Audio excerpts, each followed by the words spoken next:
shuni bilamanki, deyarli 90% Telegram foydalanuvchilari o'zining Telegram botini yaratishni xohlaydi, ammo buni qanday qilishni bilmaydi.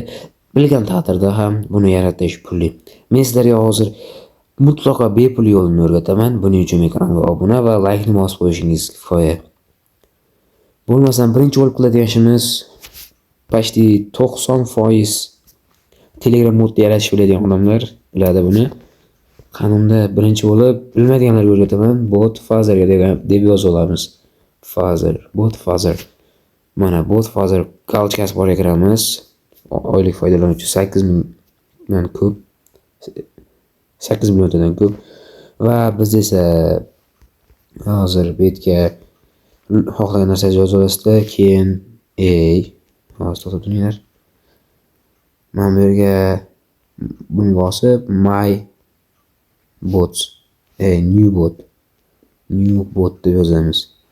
Va bu aytayapti bizga all right a new bot. Yaxshi, biz hozir endi qanday botning nomini yozamiz. Masalan, biz hozir bot yaratamiz. Kinobot deylik. Ko'plar Kinobot yaratishga qiziqadi. Men shuni o'rgataman. Kinobot Pro. Ana endi bunga username, ya'ni link. Buning uchun username havola. Demak, biz esa Kino Pro bot uz va oxiriga обязательно bot mana shunaqa tayoqcha bilan, past tayoqcha bilan bot deb yozishimiz shart. Okay, bizda bu narsa ishladi va ana endi bambu use is token. Bu mana botning tokeni bu narsa. Buni shunday ustiga bosib kopiyalab qolamiz. Buni shunchaki ustiga bosib kopiyalab qolamiz. Va keyingi qiladigan ishimiz esa bizda bu token olingandan keyin bo'ldi. Boshqa kerak emas boshqa narsa bu yerdan. Mabodo agar bu yerda edit bot degan joylari ham bor. Buni keyinroq o'rgataman. Bo'lmasa video uzayib ketadi. Bo'lmasam hozir bu ilovadan chiqamizda va keyingi qiladigan ishimiz bizda Replit saytiga kirish. Yoki ilovasi bo'lsa, ilovasini topa olasizlar. Plamarketda ilovasi bor. Mana bu yerga Replit deb yozsalaring, ilovasi chiqib keladi. Mayli, keyin biz shuni ilovasi bilan qilamiz. Yaxshi, endi Replit ilovasini ochib olamiz. Ilovasiga kirganimizdan so'ng Continue bosamiz. Continue with Google. Avval Replit, agar sizda Replit bor bo'lgan bo'lsa, u akkauntingizdan kirsangiz ham bo'ladi. Agar limitingiz tugab qolmagan bo'lsa, sizga limit beradi. 3 tami, 3 martami to'liq kod yozib berish uchun sizga limit beriladi. 3 martami, 4 martami bilmadim. Biz esa umuman ishlatmagan akkauntimiz orqali kiramiz. Masalan, men Gmail orqali yozilgan akkauntimdan kiraman. Bu yerda GitHub orqali akkauntingiz bor bo'lsa, GitHub akkaunt orqali ham kirsangiz bo'ladi. Continuous email ham bor. Email orqali ham kira olasiz. Menga hozir Google bilan kirish osonroq emasdan ko'ra. Va kirdi. Yo'q. Agar notificationlar yoqmasa, xabarlar yoqmoqchi bo'lsangiz, tepadagisi bo'lsiz. Okay, endi ish qiladigan ishimiz bu yerga ideyamizni kiramizda ChatGPTdan so'raymiz. ChatGPTga kiramizda do'stlar. ChatGPT sen menga hozirda mashhur bo'layotgan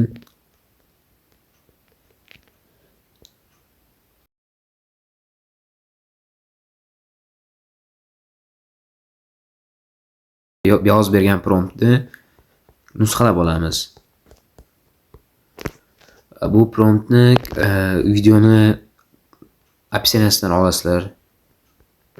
Va biz esa Replitni ilovasiga kiramiz. Yozgan narsa, olgan promptimizni Replitga tashlaymiz. O'zbek tilida tushunadi Replit. Mana bu promptimiz to'liq, hamma narsasi bor, funksiyalar nima kerakligi, hammasi referal, bonus, kunlik bonuslar, tugmalar bilan boshqaruv, logo, animatsiya, VIP, premium status, premium VIP, premium funksiyalar, admin, majburiy obuna, kanallarga obuna, tekshirish Hamma narsasi bor. Oxirida qo'shimcha sozlamalar ham bor. Xatoliklarsiz ishlash. Va bu promptni biz esa shunchaki mana shu ko'k tugmani bosib jo'natamiz va hozir bizdan Google akkaunt kiritib bo'ldik aytgancha. Saytida birinchi prompt jo'natganingizdan ham so'raydi-da, agar akkaunt kiritmagan bo'lsangiz. Shuning uchun hozir men buni ilovasini ishlayapman. Va o'zi bu mana agentni qilaveradi. Mana siz jo'natganga qarab, sizga to'lashadigan kodli kino bot yozib beraman. Bu bot quyidagi imkoniyatga ega bo'ladi deyapti. Kino kod orqali qidirish, video yuborish, majburiy obuna tekshirish, VIP premium admin status tizimi. Menimcha hozir men yozgan promptdan VIP premiumdan pastroq bo'lib qoldi, yo'q. Status. Mana bu kodlar yozyapti. Alohida qiladi, lekin mutlaqo xatolarsiz va hostingicha pulli bo'ladi-yu hostingi desalaring, hostingini men ham mana shu Replitning o'zi ham buni hostingini o'zi amalga oshiradi. Botingizning kodini yozib bo'lishi bilan botingiz avtomatik Telegramda ishga tushadi. Bu yozadi, ilovadan chiqib ketmanglar, iloji boricha. Agar notebookda ishlatgan bo'lsalaring ham ilovadan chiqib ketmanglar. Minusni bosib yopib qo'ysam bo'ladi-ku demanglar. Baribir bunga shu ilovani ochib qo'ymasanglar ishlamaydi. Lekin bitta maslahat, agar notebookda ishlatgan bo'lsalaring, ekranni bu chetiga o'tkazib qo'yinglarda, narigi burchagida sizlar ishlashingiz mumkin. Boshqa narsalar qilishingiz mumkin. Hozirda sun'iy intellekt orqali bularni qilish oson bo'lib ketgan. Kelasi videoda men noldan botni ochib, kodini mana shu mayda Replitda uxlab qoladi-da ko'pincha. Har 24 soatda kirib, 24 soat emas, menimcha bu 22 soat yoki 20 soatlarda uxlab qoladi. Ko'p ishlab tura olmaydi Replitda. Kirasizlar, mana bu yerda turgan tugma bor. Mana bu uchburchak run tugmasi, yugur ishlatish tugmasi. O'sha o'chib qoladi, keyin yana qaytadan o'sha bosib qo'ysalar, yana bazada chiqaveradi, botlar ishlab turaveradi. Hech qanday DBlari eski bazasidan o'tib ketmaydi, kim qo'shgan kinolaring ishlab turaveradi. Keyin men bu kodni yozib bersa, men rekorddan tekst olaman. Bunda keyin men sizlarga telefonda boshqa ilova tortib, qanday boshqachasiga qilishni o'rgataman. Faqat u boshqa videoda bo'ladi. Hozir videomiz shundan uzayib ketdi. Do'stlar, botimiz mana tayyor bo'ldi. Hammasi tayyor. Mana sizning to'liq kodli kino botingiz yozib berdi. Endi biz esa bu yerdan hozir botimizni taginini qo'yib, keyin qanday qilib botimiz taginini qo'ygandan keyin admin ID'ni ham qo'yishimiz kerak. Mana bu joylarga bot takin, bu yerga takiningizni yozishingiz kerak. Lekin aynan bu yerga biz hech narsa yoza olmaymiz, bu yerga qo'ya olmaymiz. Shuning uchun boyagi olgan takinimizga o'tamiz, Telegramga o'tamiz. Telegramga o'tganimizdan keyin boyagi bot fazliga kirib turib, agar takiningiz turgan bo'lsa, kopirovkada olmay qo'yaverasiz. Keyin qiladigan ishimiz qidiruvga o'tamizda user info bot deb yozamiz.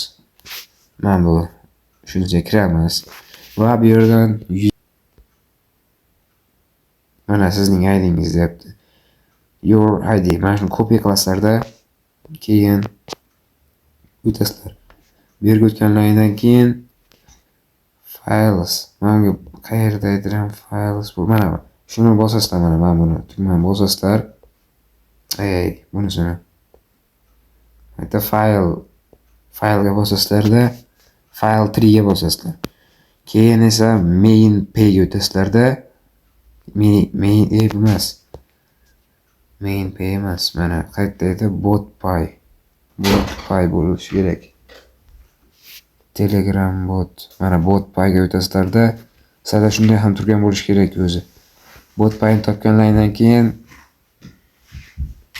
bu yerdan hozir mana your bot taken here degan joyiga o'zingizni botingizni takenini qo'yasizlar. Boya copyright qilgan kodingizni qo'yasizlar. Takeningizni. Mana shuni qo'yganlardan keyin esa bu yerga admin ID ga o'zingizning IDlaringizni qo'yasizlar, boya copyright qilgan. Qo'yganimizdan so'ng chiqamiz bundan. Runni bosamiz. Bot ishlaydi. Telegramga kirasizlar. Ana kodli kinobotga xush kelibsiz. Botdan foydalanish uchun quyidagi kanallarga obuna bo'lishingiz shart deyapti. Asosiy kanal. Asosiy kanalga o'tamiz. Bu mening o'zimning shunchaki foydalanish uchun ochib qo'ygan kanalim, eski Kinolive uchun. Lekin tekshirish bosamiz. Bunga obuna bo'lganman. Shuning uchun tekshirish bosganimdan so'ng demak, bu botni hozir men o'zimning botim-ku, shuning uchun bu botda kanalga obuna botimni admin qilishim kerak. Buning uchun adminlarga o'tamiz va admin qo'shishni bosamiz.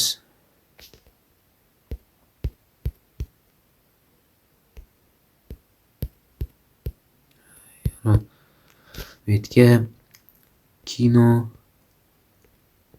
Pro Kino Prime degan Kino Bot Pro mana. Shuni yangi adminlar qo'shishga va unisini ham bosib qo'yamiz.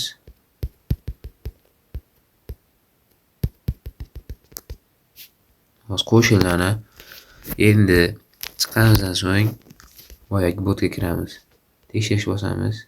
Endi ana siz barcha kanallarga obuna bo'ling deyapti. Endi bu yerda admin biz adminmiz bu yerda. Chunki biz sizning statusingiz oddiy deb qo'yapti, lekin hozir biz o'zimizni admin qilib olamiz. Start qaytadan bosamiz. Boz ishlab turgan shuna debdi. Xo'sh, keyingisi bizlar bu yoqqa menimcha admin qilish uchun hali yangi bot-ku. To'liq admin.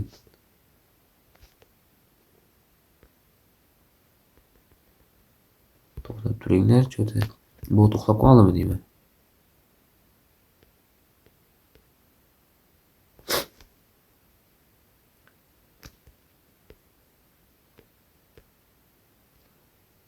Bot uxlab qopti. Shunisi yomonda, hozir sinab uchungina shuni qilsak ham bo'ladi. Keyinroq men sizlarga buni to'liq ishlab qilishni o'rgataman. Bo'ldi, yana ishlayapti. 50 so'm. Admin. Xususiyat admin deb yozolik. Ana admin anonimiz ochildi bizni. Maytga admin deb yozish uchun admin deb yozasizlar. Keyin sizlarga admin anonimiz ochiladi. Xo'sh. Bu yerda o'zlaring kirishinglar mumkin. Mana broadcast degani kanalga reklama jo'natish degani. Masalan, bunday yozamizda, nimadir yozamiz. Yana uxlab qolyapti bot. Ko'rdinglar do'stlar, xolos botimiz ishlayapti. Hammasi ishladi. Kodlar shunday. Agar to'liq prompt va kodni olishni xohlasalaring, kino botimdan olasizlar. Botni ham opsiyasida linkini qoldiraman. O'sha botga o'tib turib kodni olaverasizlar. Xohlasalar promptni ham tashlab beraman. O'zlaringiz o'zgartirib, keyin replika tashlaysizlar o'zingizga kerakligicha. Kelasi videoda men sizlarga botni 24 ga 7 ishlaydigan qilishni o'rgataman. Buning uchun like va obunani ayamasdan bosib qo'yinglar. Kelasi videoni kutinglar. Bundan ham zo'r bo'ladi.